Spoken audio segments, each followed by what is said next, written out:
राजस्थान राज्य के अजमेर में स्थित ख्वाजा मोइनुद्दीन चिश्ती की दरगाह भारत के प्रमुख तीर्थ स्थलों में से एक है। ये दरगाह पिंक सिटी जयपुर से करीब 135 किलोमीटर दूर चारों तरफ अरावली की पहाड़ियों से घिरे अजमेर शहर में स्थित है। अजमेर शरीफ की दरगाह के नाम से ये पूरे देश में प्रसिद्ध है। अरावली की पहाड़ियों से घिरा अजमेर बहुत ही खूबसूरत सी जगह है। कहा जाता है कि मुगल बादशाह अकबर आगरा से 437 किलोमीटर पैदल चलकर ख्वाजा मोइनुद्दीन चिश्ती की दरगाह पर पुत्र प्राप्ति की कामना के लिए आया था। आज इस दर पर हर तबके के चेहरे दिखाई देते हैं, चाहे वो किसी भी धर्म का क्यों ना हो। यहाँ अक्सर बॉलीवुड स्टार्स अपने फिल्मों की सफलता के लिए दुआएं मांगने आते रहे हैं। अजमेर शरीफ ख्वाजा मोइनुद्दीन हसन चिश्ती का बेहद भव्य एवं आकर्षक मकबरा है। इसे ख्वाजा गरीब नवाज दरगाह के नाम से भी जाना जाता है। आपको बता दें कि ख्वाजा मोइनुद्दीन चिश्ती एक प्रसिद्ध सूफी संत होने के साथ साथ इस्लामिक विद्वान और दार्शनिक थे। उनकी ख्याति इस्लाम के महान उपदेशक के रूप में भी विश्व भर में फैली हुई थी। अजमेर दुनिया भर में प्रसिद्ध ट्रैवल डेस्टिनेशन है। यहाँ स्थित सूफी संत ख्वाजा मोइनुद्दीन चिश्ती की दरगाह पर हर साल हजारों लोग दुआ करते हैं और अपने गमों को दूर करने आते हैं। सूफी संत 1192 में फारस से अजमेर आए और 1236 में यहाँ उनकी मृत्यु हो गई थी। उनकी कब्र सूफीवाद के सबसे महत्वपूर्ण धार्मिक स्थलों में से एक है। दोस्तों, सैलाब की वजह से हिंदुस्तान के बहुत सारे इलाकों में पानी भर गया है। लोगों के जान माल का भी काफी नुकसान हुआ। कुछ इलाकों की बिगड़ती हुई हालात को देखकर लोगों की आंखों में आंसू आ गए। लोग कश्तियों के जरिए एक जगह से दूसरी जगह जाने पर मजबूर हो गए। ये पानी जब अजमेर शरीफ दरगाह में पहुंचा तो हजरत ख्वाजा गरीब नवाज रहमतुल्लाहि अलैह का ऐसा करिश्मा दिखा कि वहां पर मौजूद सारे लोगों की आंखों में आंसू आ गए और मजार पर आए हर एक हिंदू भी अल्लाहू अकबर के नारे लगाने लगे। दोस्तों, गरीब नवाज की करामत ने हजारों हिंदुओं की जिंदगी बदल दी। कुदरत का ये करिश्मा अजमेर शरीफ की दरगाह में पेश आया। ये राजस्थान का एक बहुत बड़ा शहर है और इस शहर के मशहूर होने की वजह हजरत ख्वाजा मोइनुद्दीन चिश्ती अजमेरी रहमतुल्लाहि अलैह हैं। एक वक्त था प्यारे दोस्तों, जब अजमेर में हिंदुओं का एक बहुत बड़ा मंदिर था और ये मंदिर सिर्फ राजा और रानियों की इबादत के लिए खास था। और उस मंदिर के साथ ही एक तालाब भी था जिसको हम और आप अनहा सागर के नाम से जानते हैं और पहचानते हैं। हिंदू इस तालाब के पानी को बहुत ही ज्यादा पवित्र यानी कि पाक साफ मानते थे। उनका मानना था कि जो भी इस तालाब में नहा लेगा उसके सारे गुनाह झड़ जाएंगे। कहते हैं कि इस मंदिर में रात को इतने चिराग जलते थे कि हर रात 3.5 मन तेल उन चिरागों में इस्तेमाल होता था। अगल बगल के देहाती इलाके मंदिर के नाम थे, यानी उन देहात की आमदनी मंदिर पर ही खर्च होती थी। उस मंदिर में हजारों लोग रहते थे जिनका काम आने वालों की सेवा और देखभाल करना था कि कौन सा खुदा बेटा देता है, कौन सा देवता सेहत और तंदुरुस्ती का मालिक है और किस मूर्ति की पूजा से दौलत की बारिश होती है। हजरत ख्वाजा गरीब नवाज रहमतुल्लाहि अलैह उस मंदिर के पास चले गए और अनहा सागर से कुछ दूरी पर चटाई बिछाकर अपने मुरीदों के साथ बैठ गए और उसी वक्त असर का वक्त हो गया। लिहाजा आप रहमतुल्लाहि अलैह ने हजरत कुतुबुद्दीन बख्तियार काकी रहमतुल्लाहि अलैह से अजान देने को कहा। अजमेर में अल्लाह की वहदानियत और मोहम्मद सल्लल्लाहु अलैहि वसल्लम की रिसलत का ये पहला इलाम था। वो लोग इस्लाम को नहीं जानते थे कि इस्लाम क्या है। चुनांचे अजान की आवाज़ सुनकर वो हैरान हो गए और अपने घर से निकल आए। सब मुसाफिरों ने अनहा सागर के पानी से वजू किया और नमाज पढ़ना शुरू किया। दोस्तों, सब हिंदू हैरान रह गए कि सब भगवान तो अंदर हैं, तो फिर ये लोग किस भगवान को पुकार रहे हैं।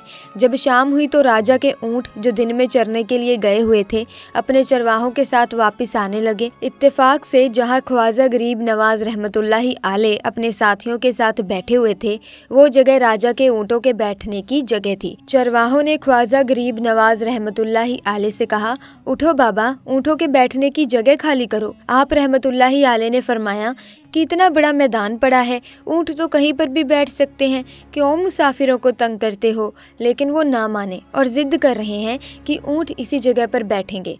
आखिर उन्होंने बहुत बदतमीजी से कहा कि ये राजा के ऊँटों की बैठने की जगह है और इधर राजा के ऊँट ही बैठेंगे, तुम लोग कहीं और डेरा लगाओ। आखिर आप रहमतुल्लाह आले ने उठते हुए हज़रत कुतुबुद्दीन बख्तियार काकी रहमतुल्लाहि आले से फरमाया, उठो कुतुबुद्दीन, ये कह रहे हैं कि ऊँटों के बैठने की जगह है तो चलो ऊँट ही बैठे रहेंगे। ये कहकर आप रहमतुल्लाहि आले अपने साथियों के साथ वहाँ से उठ गए।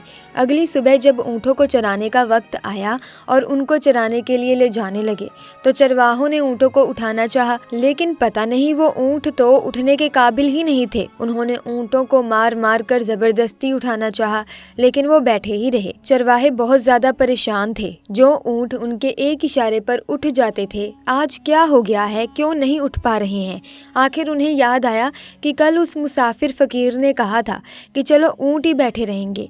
लोग इकट्ठा होना शुरू हो गए। कोई कह रहा था कि वो फकीर कोई काबिल जादूगर है और किसी ने कहा कि वो कोई भगवान का अवतार है। धीरे धीरे बात राजा तक पहुंच गई कि एक मुसाफिर फकीर ने राजा के ऊँटों पर जादू किया है। राजा ने ख्वास गरीब नवाज रहमतुल्लाहि अलैह को पैगाम भेजा कि तुम कैसे फकीर हो जो बेजुबानों को बांध कर रखते हो और ये बेचारे भूख से प्यास से मर जाएंगे, इसीलिए मेहरबानी करके अपना जादू वापस ले लो। आप रहमतुल्लाहि अलैह ने फरमाया कि हम मुसलमान हैं और मुसलमान बद्दुआ नहीं करते, ना ही जादू करते हैं। जाओ कहो कि जिसके हुक्म से बैठे थे उसी के हुक्म से उठ खड़े हो जाओ। अब जो जाकर उठाया तो ऊँट फौरन उठ गए और हिंदुओं की दिलचस्पी उन मुसाफिरों में बढ़ने लगी। 5 वक्त अजान होती और नमाज की अदायगी की जाती। आखिर राजा तक ये बात पहुंची गई कि कुछ फ़कीर आए हैं जो मुसलमान हैं, 5 वक्त अजान देते हैं और हमारे पवित्र तालाब को हाथ मुंह धोकर भ्रष्ट करते हैं, यानी कि नापाक कर देते हैं, और तो और हमारे धर्म के खिलाफ बातें भी करते हैं। कहते हैं कि मूर्तियाँ पूजने के काबिल नहीं हैं, ये तो सिर्फ पत्थर है, इसीलिए इन्हें यहाँ से उठाया जाना चाहिए। राजा ने फ़कीरों को पैगाम भिजवाया कि तुम लोग मांस गोश्त खाते हो, हमारे धर्म के खिलाफ बोलते हो और तो और हमारे पाक तालाब को अपने हाथ डालकर नापाक करते हो, जो हम बर्दाश्त नहीं कर सकते, इसीलिए तुम लोग यहाँ से चले जाओ। आप रहमतुल्लाहि अलैह ने फरमाया कि और भी तो दुनिया आती है, हमारे पानी पी लेने से कौन सी कमी आ जाएगी। लेकिन वो कहने लगे कि वो सब हमारे अपने धर्म के लोग हैं और तुम दूसरे धर्म के हो, आइंदा तुम लोगों ने तालाब को नापाक किया तो हम बर्दाश्त नहीं करेंगे। आप रहमतुल्लाहि अलैह ने हज़रत कुतुबुद्दीन बख्तियार काकी रहमतुल्लाह अलैह से फरमाया, कुतुबुद्दीन, शायद ये लोग आइंदा हमारे पानी पी लेने पर कोई लड़ाई झगड़ा करेंगे। जाओ एक मशकीज़ा पानी ले आओ ताकि ज़रूरत के वक्त कुछ तो पानी मौजूद हो। लिहाजा हज़रत कुतुबुद्दीन बख्तियार काकी रहमतुल्लाहि अलैह ने उनसे फरमाया कि चलो हम मशकीज़ा भर लेते हैं। वो इस शर्त पर मान गए कि तुम्हारा जिस्म पानी से छूना नहीं चाहिए। हज़रत कुतुबुद्दीन बख्तियार काकी रहमतुल्लाहि अलैह तालाब की सीढ़ियों पर जाकर बैठे और मशकीज़ा पानी में डुबो दिया। जब वो भर गया तो हज़रत कुतुबुद्दीन बख्तियार काकी रहमतुल्लाहि अलैह ने वो मशकीज़ा ऊपर खींचा, लेकिन जैसे ही मशकीज़ा पानी से बाहर निकाला, आना सागर का पानी सूख चुका था। ऐसा लग रहा था कि आना सागर का सारा पानी मशकीज़ा में बंद हो गया था। आना सागर का सूखना था कि पूरे अजमेर में कोहराम मच गया और वो रो रहे थे कि जो हम गुनाहों की गठरियाँ लाते हैं और आना सागर में गुसल करके उनसे छुटकारा पा लेते हैं, अब हम गुनाहों का बोझ लिए किधर जाएंगे। सारे इलाके में खबर फैल गई कि मुसाफिर फ़कीर ने जादू के ज़ोर से आना सागर को सुखा दिया और राजा ने जब ये सुना तो वो बहुत ही परेशान हो गया। उसने अपने वज़ीरों को बुलाया। सब ने यही कहा कि फ़कीर या तो जादूगर है या फिर वाकई में कोई कामिल फ़कीर है।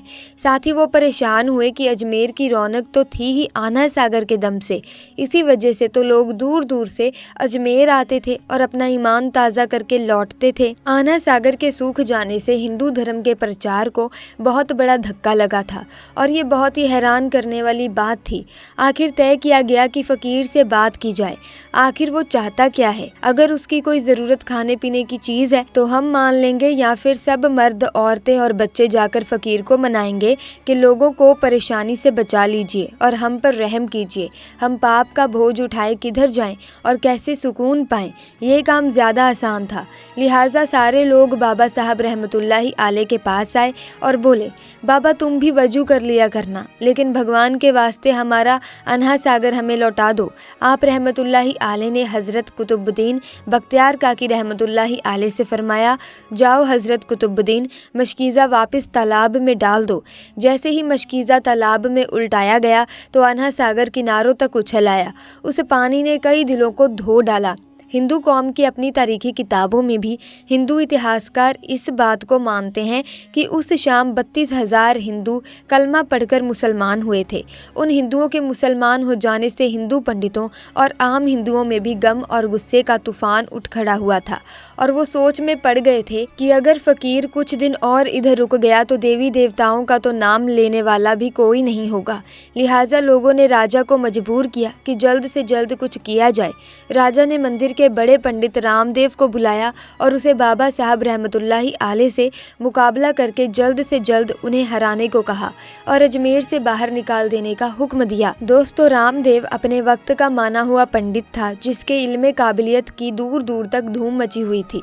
उसने राजा को यकीन दिलाया कि जल्द ही राजा को कोई अच्छी खबर सुनाएगा।